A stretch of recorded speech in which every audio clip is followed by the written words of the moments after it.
Awesome. And now let's get on with it. So we're going to find out what the situation is like flying international freight amidst the pandemic. Please welcome Michael Mainiero. Hi, everyone. Glad to be here to present to everyone.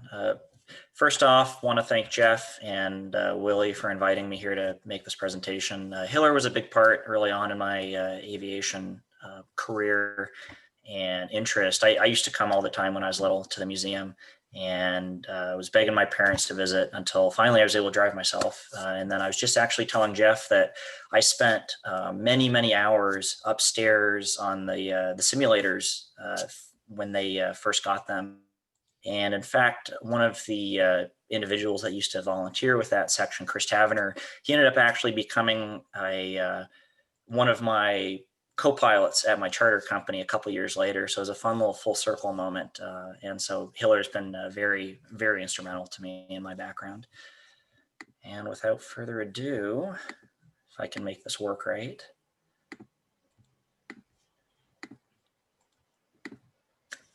You guys see it? Yep. Perfect.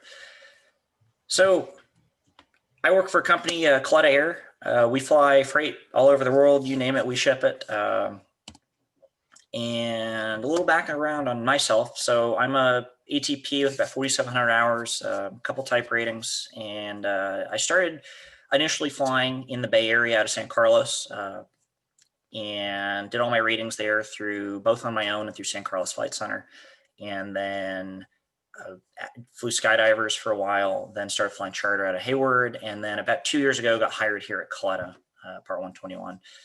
I've had fortunately a very diverse background of aviation experience: aerobatics, formation, both vintage and newer corporate jets, warbirds, and air-to-air photography, as well as upset prevention recovery training. I've been very thankful to gain a wide variety of that expertise, which has actually become very helpful moving forward in my professional flying.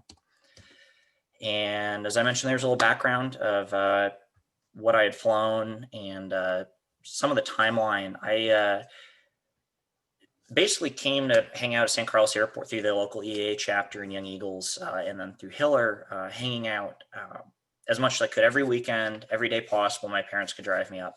And then, but for me, age ended up being a factor. So I wasn't able to solo till I turned 16 in 2013. Ended up being able to solo on my 16th birthday, and then did my private a year later on my 17th birthday. And then I went full steam ahead straight out of high school, started working on an online degree, and then started flying full time, actually the month I graduated from high school. And I'm sure when I mentioned my company named Clutta Air, a lot of people went, Clutta who? We're not a very well-known company. Unlike FedEx, UPS, and many of these other bigger companies that do cargo. But our background, we founded in the 90s by a gentleman named Connie Coletta. Anyone that's familiar with drag racing knows that name. He's very instrumental in the drag racing community. In fact, they front 3 teams on the top fuel teams. And here's a little picture up at our maintenance base with one of our 747s and a collection of our maintenance personnel and some of the driving teams. And as mentioned, we're Part 121 on-demand cargo airline. If you have anything from animals to cars to anything possible you can think of, we'll move it around. As you'll see, a lot of these pictures that I have for the 777 fleet that I fly, and previously when I was on the 767, we fly for DHL. They're a big client of ours. Our entire 777 fleet and 76 fleet do just exclusive DHL, and then our 747s do a wide range of other charters, anything from civilian to military, working with many other different governments around the world. And as I mentioned, here's kind of a list of some of the funny stuff I've seen just in the 2 years. Not necessarily that I've flown, but we see cars a fair amount, flowers, and that one seems kind of a funny one to list, but until you've seen an airplane full of 200,000 pounds of flowers coming out of Europe, or animals, cows, we've shipped full loads, just a full load airplane of just cows. And funny enough, those end up going a lot from Hawaii to the US as they're kind of rotating cows through. for different farms out there. A lot of South America flying for fruits and vegetables, and then military stuff. You name it, we've probably carried it. Here's some pictures for anyone that's really into cars. We actually brought the first 2020 Porsches to the US. The factory and the assembly line is in Leipzig, Germany, which is right next to DHL's main hub in Europe. And so they've been partnered over the years for that. So these are actually out of a magazine article that featured us for it. So a couple videos I've thrown throughout. Hopefully they'll load well on the internet here. But this is just a quick little walk around inside one of our jets. And I'll pause as we go to talk a little bit if it'll let me. So walking in the door to the right, this is the cargo compartment. Oh, actually it doesn't seem to want to let me pause, so I'll just let it play then. So in the right of the door, we have the cargo compartment. The main deck has positions for 24 pallets, and then the lower deck has positions for another range of smaller pallets. The whole floor is motorized. So as you can see, they're walking up the pallets all the way from the tail where they first come in the airplane. And then looks like it doesn't want to actually keep playing beyond that. But then as you continue walking in the airplane, this whole back here is what we call the supernumerary area. So we have 4 seats back there, and then a whole galley area, which has an oven, coffee maker, hot water, everything you can possibly want. And then a bunch of coolers for all of our catering and different food we carry with us. And then up front, of course, the cockpit. We have 2 bunks in the airplane, so we can each rotate out. We're typically, for our long haul or ultra long range flying that we do, anywhere from 3 to 4 pilots majority of the time. And we always have a mechanic on board in case we end up breaking down internationally. This is an example of a typical rotation we do. Most of our schedules are 16 days on, 14 days off. It can be a variety of that. For example, I just went out for about 10 days and then I'm off for a week and I go back out again. And you'll hop all over the place. This is an example of most of our system flying on the 777 here that we do. There's a couple other destinations we go, but it's mainly all scheduled ahead of time flying. And what they found is DHL works with a variety of other carriers. I think there's over a dozen different cargo airlines around the world that DHL is partnered with, instead of choosing to operate their own like FedEx or UPS. And so they try and focus each company on a certain route. So as you see here, a common location I depart out of is LAX. And then we'll go down to Australia. And most of the time we pass through Singapore on the way up to Hong Kong. Sometimes you end up occasionally through Guam or Melbourne. And then what this route actually doesn't show, and I'll talk about a little bit later, some of our changes, there's an addition of Japan, which has to do with a lot of our COVID routing now that's adjusted our schedule. But it's not uncommon to fly over 50, 60,000 miles in a month, 100 plus hours. I just looked back, I did about 140 hours in the last 30 days because they're keeping us quite busy. Here's some examples of the cargo loading. Mute that. So they have these big cargo loaders that can carry up to 2 to 3 cans, as we call them. And the cans allow them, as you might be able to see inside here, it allows them to load them with boxes and any loose items. So it could be your Amazon packages, anything coming out of Asia that you've bought, iPhones. This just allows it to be contained in a much more easily controllable fashion. These can range anywhere from, I think empty, they're somewhere in the 2,000 pound range, but I've seen pallets that end up being anywhere from 5 to 15,000 pounds. And as I mentioned, there's 24 of these on the upper deck. And then the lower deck has an additional range or deck that's about half the height. So it restricts what they can load, and the door's a little bit smaller to get in. And then on the right here is just another shot of when I was doing the walk around. I think this was down in Sydney. Some of these airplanes, as I mentioned, the floor is fully controlled, so they can just, with what are called PDUs, they can roll these cans forward, back and forth. On some of the smaller airplanes like the 767, the 737s, they actually have to push them by hand. And so that you end up having to have half a dozen people up top just to roll these back and forth.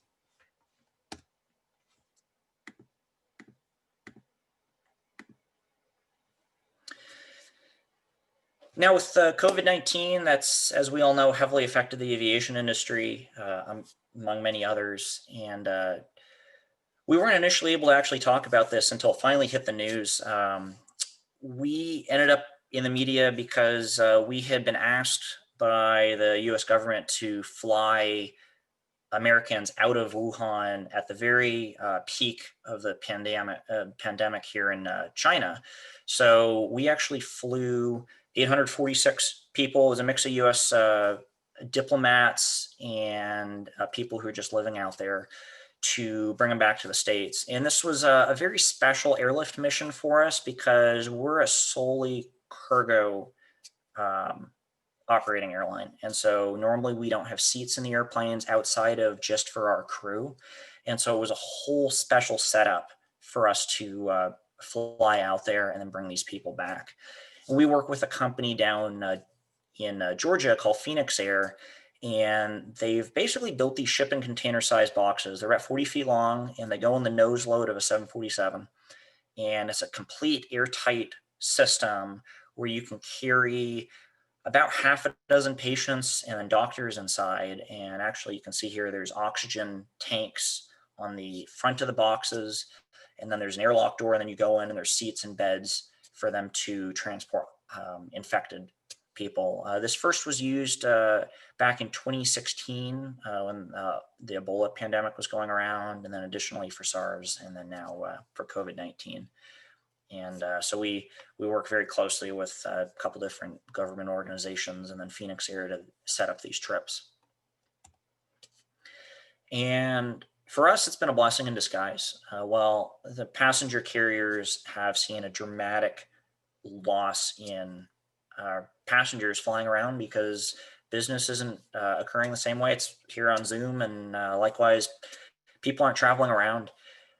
As a result, what many people don't realize is the passenger airlines sell belly space for freight. And that's actually how they make a lot of their money. You may hop on a flight and only see 20, 30 people on it and be wondering, how are they making any money? Well, the belly could be completely full with, tens of thousands of pounds of cargo. Well, now with those flights not operating, it still needs to get moved around. So at the peak of this, we had airplanes that were doing 500 hours a month, which when you break that down, as I show up here, it's about 16 hours a day or more that the airplanes are flying, which means that as a result, when you're working the airplanes that hard, of course, you have maintenance and everything to try and logistically work out. And especially if that's, in those 16 hours is maybe flying an average of eight hours with the ground time, it becomes quite the logistical puzzle to make everything run smoothly. And the blessing has been we've been busy. The downside has been for crews, it's been a little bit difficult for us in some locations on the road. Many countries naturally have very strict lockdowns. Asia has had many lockdowns. Hong Kong has become, we'd say, the worst for us, and that I'll talk about a little bit further on here. But Australia very commonly is another location where they are very strict about taking how you get to the hotel, what you do, how you're watched and observed, because they're so cautious about wanting to make sure that we as crew members traveling around the world aren't helping spread this to ground personnel and other locals. These are actually some pictures that some of our crew members took in Hong Kong. So we used to lay over there very commonly. It's kind of the freight capital of Asia because so many different countries end up getting freight and different technology from there. And it's just become a very central location. And initially, it was funny, when the US locked down in March, you could still fly out there and it was pretty open. They had no restrictions. And then over time, as they had kind of their second wave, they decided that, okay, crew members especially had to get controlled. And so they had certain hotels that we were allowed to go to. And then an additional requirement was we had to come in with a COVID test within the preceding 48 hours. And then we took an additional COVID test once we landed. It became a very laborious process for us because you'd land, and normally working cargo flights, you essentially end up getting escorted almost directly out of the airport in many of these cases, and get picked up and go straight to the hotel. Well, now it turned into you're walking maybe a mile or two through the terminal, and any personnel coming in, whether it was a mechanic who is immediately flying back out or a load master, they would also have to come in too, which became a higher jeopardy event for us, because if you had someone that maybe had a high temperature just because of all the walking, they potentially could end up getting the entire crew quarantined, even though no one actually was sick. And so these are pictures of some of these rooms. You ended up being, in this case, about 30, 40 stories up, no air conditioning, or, if you're lucky, maybe the windows open, but that time of year, it was in 80, 90 degrees and humid, no Wi-Fi, until later on, they start getting a little bit better. I actually just flew with some crew members who they were in shipping containers. There was literally shipping containers that were fitted with a cot and a table, and that was it, and maybe some insulation. Other cases were with, group rooms of 6 or 8 people who were very sick. So you'd end up getting quarantined when you weren't actually sick, and then potentially actually getting exposed. So that's something that we all have to be very careful about. And so fortunately, the company and us as crew members are very cautious about making sure that if someone feels sick at all, call in sick, no penalties. If you do, it's better to be safe than sorry, because as a result, you could end up stranding a flight. Now, after all that, which sounds pretty negative, there are some pretty cool bright sides to it. A couple videos here. The first one on the left is, this is a video of me taking off at Anchorage about 4 months ago. Anchorage is a very common freight tech stop. You can see in the background a couple 747s from various companies. In the freight world, there's a balance of payload you can carry and how much fuel. On these long-range and ultra-long-range flights, ultra-long-range realistically being over 12 hours, of course, you have to carry a lot of gas. The 777 is extremely efficient. We burn about 25% less gas than a 747-400. We can carry about 70% of the available load. So pound for pound, we're a much more efficient airplane that way. We can also fly a lot further as a result. We can, like going down to Sydney, we're in the air for about 14 hours. We can actually do longer. And Bahrain's the next longest flight we do, which is about 13 and a half on average. And so Anchorage and other locations become these tech stops. What we're doing now is we're stopping in Japan. So we're trying to avoid these Hong Kong layovers because of that situation. As a result, we fly, typically it's 3 legs. You're scheduled to be on duty. You're planned for about 22 hours, but if you take any delays, very often you end up working for over 24 hours straight, and fly about 15 hours from Sydney to Singapore to Hong Kong to Nagoya, Japan. And we're flying this with 4 crew members, which is great, because for these long legs, part of which is at night, they can be very fatiguing and tiring. So it allows us to trade out and balance who ends up operating which legs, and balancing, hey, if you're operating the next one, maybe getting a little bit more rest on the preceding one. And then this was actually that same flight going out of Anchorage, and just some gorgeous views of the glaciers we get to see. And that's Anchorage. I personally find it's one of our most beautiful airports we operate out of. Unfortunately, right now, because of the Japan tech stops, we're actually skipping Anchorage. But this time of year, because it's cold, I guess we're not missing out on a whole lot.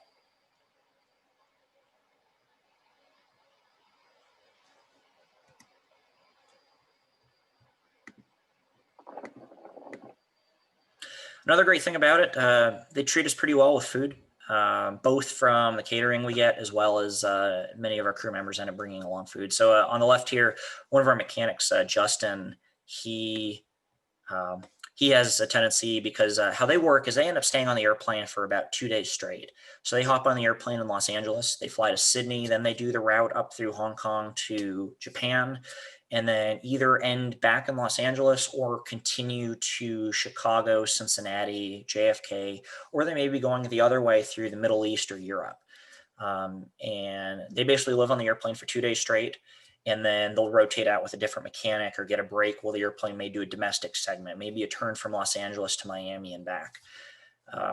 As a result, because they spend so much time, and after you do this for 3, 4, 5 times in a row, it can get a little tiring for them. The same food, they'll pack some extra stuff to throw in the oven. So Justin loves cinnamon rolls. Some of our airplanes have an espresso machine, was just how they were ordered for us and by DHL. So we get to become our own baristas, pretend we work at Starbucks. And then some of our catering includes anything from little pies. It's actually, surprisingly, I've been very impressed with the food we usually end up getting.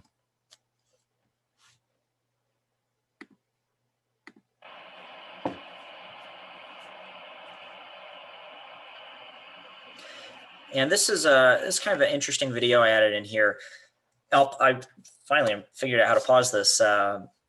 This may just look like a bunch of lights or stars, but these are actually fishing boats. This is going up the coast of Indonesia, kind of near Bali and Manila, that area, heading towards Singapore. And what's crazy about this is about 30 minutes into seeing these lights. And as you can look in the distance, it's a little pixelated. But these boats go on for, you'll fly for hour, 2 hours of hundreds of boats in view.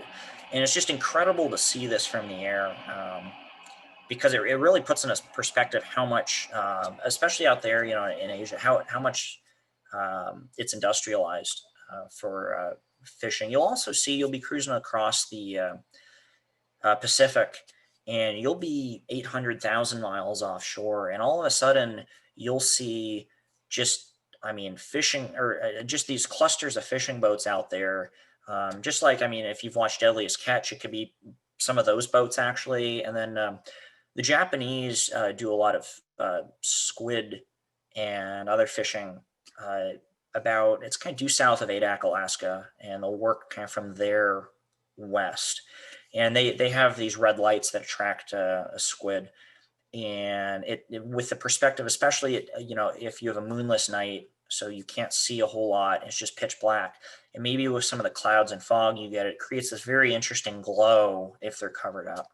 On the right here is a picture of St. Elmo's fire. It's a phenomenon from the static discharge going through clouds and rain. And some of the airplanes do this more than others, depending on how well they're grounded, but it creates these these instantaneous lightning flashes, basically, across the windshields. You can't hear anything, you can't see anything, or you don't notice anything audibly, except for these really quick flashes that just happen as the friction from the rain is passing over the air. You'll also notice, and it doesn't happen all the time, but there's what's called the bow wave off the airplane, which is essentially the air bubble around the airplane as it's flying through, as it's being displaced, and it creates this big displacement of air.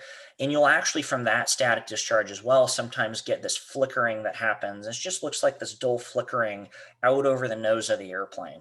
It's very hard, I found, to get pictures of that because of how dim it is, but it's a very interesting glow that it just very faintly will light up in front of the airplane there.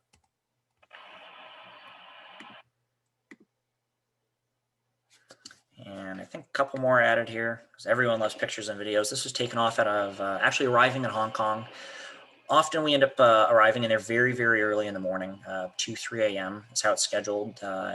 Often we land the other direction. It's also very hazy, very cloudy most often. The last time I landed there, we actually did a go around for traffic on the runway, and we couldn't even see the traffic in front of us. And so we didn't realize that was why they had sent us around, because we just couldn't tell. The tower controller with their ground radar ended up noticing, seeing that the clearance wasn't going to work. But this is a very kind of a rare opportunity there to be arriving from that direction and have it this clear. That's a very lit up, and it is a very beautiful city to spend time in. There's a lot to do. In fact, there's an incredible amount of hiking there, and you'll be some of these guys, the guys I fly with, have these guides that will say, okay, it has pictures of, okay, go this direction, go up this road, and then between this, this 2 buildings, there's like a bush, and it says, go walk through here, like push the bush aside. And it looks really funky, and you're in this huge populous area, and then all of a sudden you basically end up almost what feels like in the middle of nowhere. It's something you don't really realize in that area with how populated it is. And this is a time lapse going into Sydney.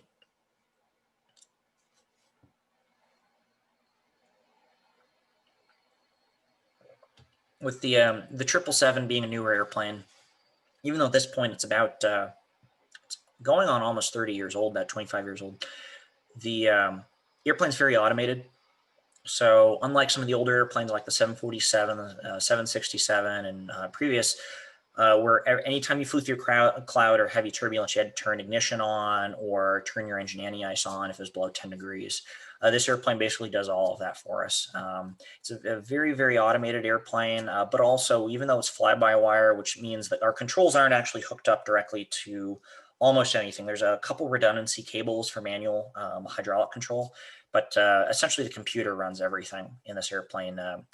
It has gust suppression, tail strike protection. So if you try and over rotate in landing or on takeoff, it'll actually bump the nose down. You won't necessarily notice it in the controls, but it does all this stuff on the back end just to try and smooth out the flying. It's a great airplane for doing this sort of stuff. It's very quiet, very comfortable. And that's about all I have. We'll do a round of questions, but the last little bit I added here was, so I mentioned we have 747s, 767s, and 777s. Our sister companies have a couple other fleet types as well. And we do a little bit of flying in the Bay Area, most of which ends up being military out of Travis, as well as we do a little bit of DHL work and occasionally peak season for UPS or FedEx out of San Francisco. This is a picture of my 152 that I actually just sold here in the last week. I was based at San Carlos, and I've had it for a number of years. I sold it in this airplane in 2013, and I happened to be flying it back in September and heard one of our call signs, Connie, checking in, going from Travis to Mather Field in Sacramento, and happened to look on our schedule, saw it was sitting around for a couple days. So when I flew home, I had to take advantage of the opportunity to get some pictures of it. Kind of the start of my flying to at least thus far, so far. And I would love to fly the 747 at some point, but it's cool to be able to get these two shots to compare the size. That's fantastic, Michael. Interesting tour of your existence in the world of freight flying, especially during the pandemic right now. We do have a couple of questions for you, and I had at least one question of my own, but for those of you who are curious about some of this and you do have a question, be sure to use the chat button at the bottom of your Zoom window and just write it in there, and we're going to hit those questions right now out of the chat. And Heyman Tim had a question about your passport, which must be full. How do you handle all these visas, and how is that managed, all these in and outs of these international airports? The funny thing with that is you would think that, but a lot of these airports for crew members actually have different procedures. So I have a China visa. So if I do end up going into China, you're required to have that for crew. Or India is another one of those that's very common to require. But many of these other locations, like Germany, for example, when we fly in there, they actually have a piece of paper they give you the first time you go in there, and it has maybe 24 boxes for entry and exit. And you just hand them this piece of paper, they stamp the paper, and then at the end of it, they just give you a new piece of paper. So you don't end up with stamps in your passport. And many other countries do end up stamping your passport, but on our end, it doesn't mean you're constantly running out of pages. So you're basically a piece of merchandise that's being imported and exported, and that's the kind of paperwork. And also many places too. So like I mentioned how we'll fly through Singapore or pass through Hong Kong. We actually never officially enter the country. Like the GENDEC, the General Declaration that the U.S. files, or that we file for the U.S., it does have our paperwork as, we did land in the country, but as a result, because we're just through flighting, we don't actually end up clearing customs there because we're never officially leaving the airplane. Okay, interesting. Interesting question too from Mike Singer. He asks, how do you pass the time of an 8-hour flight as a pilot? Do you talk to your co-pilot? Do you read a book? Do you listen to Spotify? Or are you actually looking out the window and concentrating on flying for 8 hours straight? So 8 hours to us is almost considered a short flight, at least on the 777. As I mentioned, we do 14 hours or longer, depending on the winds, to Sydney, or almost that to Bahrain.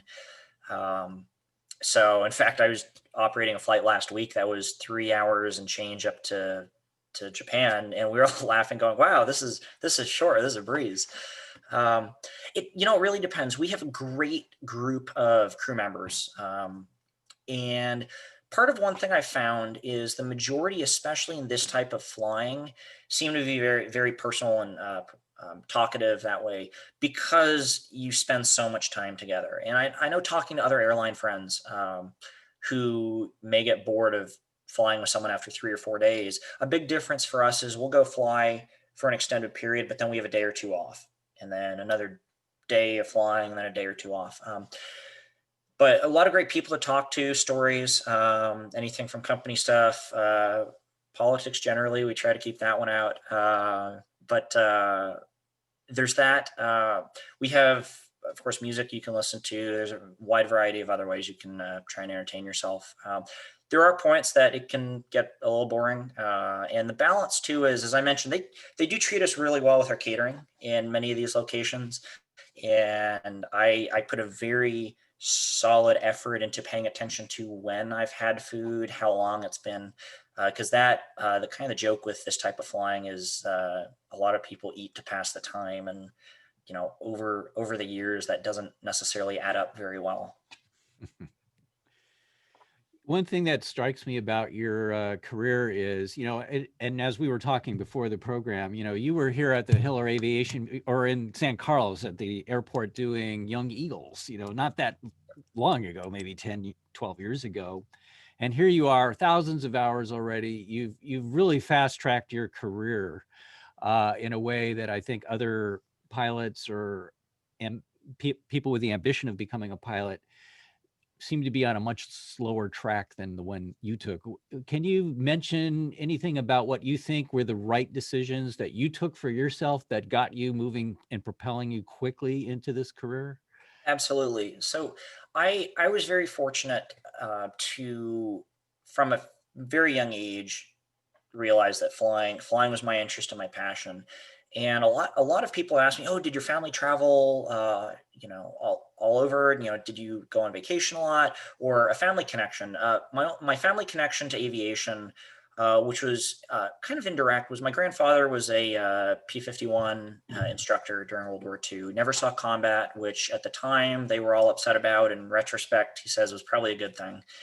So he did 2 tours essentially of training rounds, and unfortunately, he ended up passing away when I was quite young, and so I didn't have a chance to be able to share a lot of this with him, which I know he would have thoroughly enjoyed. Otherwise, no connection to aviation whatsoever.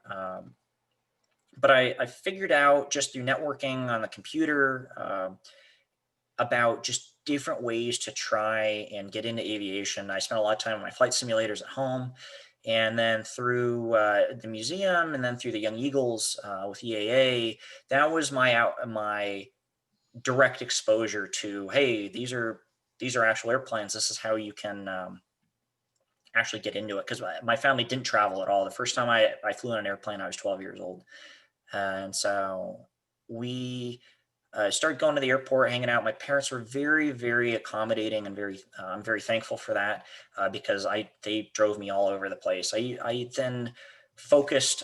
This was in middle school, and then as I got older and found different avenues to help out in these chapters, for example, doing the website, organizing different flyouts to different events. I then had networked to expand outside of San Carlos. So I was working with the Vintage Aviation or Vintage Aircraft Association chapter in Hayward, and then also the EAA chapter in Half Moon Bay, and then volunteering at different events. I also was doing air-to-air photography and air show photography, and that ended up being an avenue to connect with people on that front, which then became an exposure to getting to fly in some very cool airplanes, and then which led also to my involvement with the Patriots jet team out of Byron in the Central Valley. And that was very instrumental to me because the owner and the crew out there, for those who aren't familiar, the Patriots jet team is a 6-ship L-39 military style formation team, but it's all civilian run. Mix of different sponsorships, and then also just internal funding. And I was this kid that just kept coming back and sweeping the floors, wiping down airplanes, and then eventually started getting into working on the airplanes under supervision, and then having the opportunity to start doing some flying. And they have an airplane called a Saberliner, a corporate jet that was used to ferry crew and some different supplies to and from shows. And once I got my multi-engine rating, I started being mentored in that airplane and gaining experience, and then eventually led to flying the L-39s and some other equipment that way. But I devoted as much time as I could. I was at the airport all day. I was on the computer all the time, trying to just research and find those different ways and be creative to gain the experience. And networking has been huge. Aviation's a very, very, very small community, and it's hard to, it's really not more than, I see, 2 degrees of separation in most cases. I've run into friends or mutual friends at work who know someone that I knew from flying corporate or from air shows in different ways. And those different connections have paid off, 100-fold in my career. On the same subject, then we've got another question from Steve Mesh. But first, since we're talking about your career, is this considered a stepping stone, or is this a final destination type of job? What's your view on it? It's an interesting perspective that way. There's many people who've been here for years and it's become a final destination. And there's many people that have used my company as a stepping stone to United and FedEx and many of these different other carriers. I'm very happy with this company. They've treated me very well, and there's been some amazing experience. And it's for both, depending on how you look at it, we're both a very small company and a very large company. We have 720 pilots roughly across about just under 40 airplanes. So, well, that sounds like a lot of people and a good number of aircraft. When you compare that to a large airline, such as the major airlines and these other cargo companies, we're very, very small. When you look at United, has probably 12,000 pilots and hundreds upon hundreds of airplanes. So to that degree, if you go back about 5 to 8 years in my company's history, we were only flying 4 to 5 airplanes. So we've grown exponentially. We had a pilot group of 120 to 150 pilots. It still has that very small company feel. I can call up scheduling directly and talk to someone who knows who I am. I can call up, I can talk with different people. I fly with a lot of the same people, which makes it really fun. Like I just saw my schedule for next month as, a friend who I've flown a lot with. And from that degree, it's why a lot of people end up staying at my company. It's something you don't see at a lot of these other carriers where you're just an employee number. And on the subject of shipping itself, obviously, as you pointed out, some of the airlines that are not flying their routes aren't shipping their cargoes that they would have otherwise been contracted for. So you're getting some of that business, but we're assuming that it's also the case that there's simply more shipment and freight going on because of the pandemic. And is that the case? There definitely is. I don't have an exact data or metric to how much that may have changed, but of course, from a business perspective, many of these companies that are now doing all this work remotely are just shipping items around instead of maybe working on them as groups together. Now with your team split up, you have to work around it.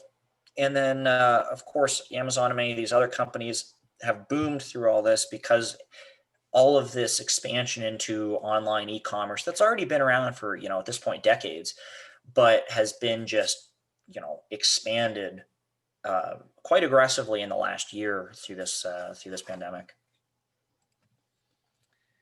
Well, very intriguing and interesting. It sounds like we've reached the end of our questions. So unless somebody has another question for Michael, I guess I'm going to wrap it up and thank him for his fascinating look into his own career and his life as a cargo pilot, working for Clita Air. I would also encourage you all to show your appreciation to Michael with a reaction that you can give him from the bottom of your Zoom screen, whether it's a hand clap or a thumbs up, and let him know how much we appreciate him coming in to join us tonight for Hill or Hangar Talk. So again, thank you, Michael, for joining us. Absolutely. It's been a pleasure joining. Excellent. So again, normally we would have a talk 2 weeks scheduled from now. I'm not 100% sure what that's going to be because, as I mentioned earlier, Steve Stavrakakis's talk we've had to postpone. He has developed a conflict, so we will announce on our website exactly what it is that we're going to do for the talk coming up on February 3rd. So stay tuned for that. In the meantime, have a great week, everybody. Stay safe, and we'll see you next time here at Hiller Hangar Talk. Good night, everybody. Thanks, everyone.